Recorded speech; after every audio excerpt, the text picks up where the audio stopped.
ಹಾಸ್ಪಿಟ್ಲಿಗೆ ಬರೋಷ್ಟು ಜನ ಟ್ರಿಪ್ಪಿಗೂ ಬರಲ್ಲ ಅನಿಸುತ್ತೆ.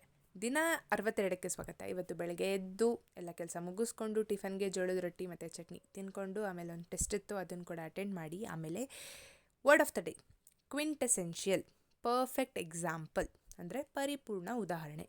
ಎಕ್ಸಾಂಪಲ್ ಹೇಳೋದಾದರೆ Kuvempu is considered as the quintessential Kannada poet ಅಂತ ಹೇಳಬಹುದು.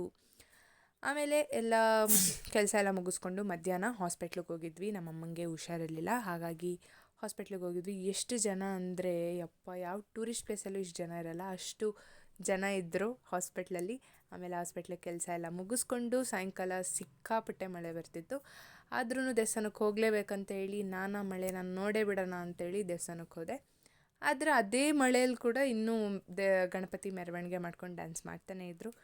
ಆಮೇಲೆ ಪೂಜೆ ಎಲ್ಲ ಮುಗಿಸ್ಕೊಂಡು ಬಂದು ಮನೆಗೆ ಒಂದು ಸ್ವಲ್ಪ ಹೊತ್ತು ಹಾಗೆ ಇದ್ದು ಆಮೇಲೆ ಮ್ಯಾಚ್ ಸ್ಟಾರ್ಟ್ ಆಯಿತು. ಬೆಂಗಳೂರು ಬುಲ್ಸ್ ಸಖತ್ತಾಗಿ ಆಡಿದ್ರು. ಮ್ಯಾಚ್ ನೋಡಿಕೊಂಡು ಆಮೇಲೆ ಊಟ ಮಾಡಿಕೊಂಡು ಮೂವಿ ನೋಡಿಕೊಂಡು ಮಲ್ಕೊಂಡೆ ಅಷ್ಟೇ.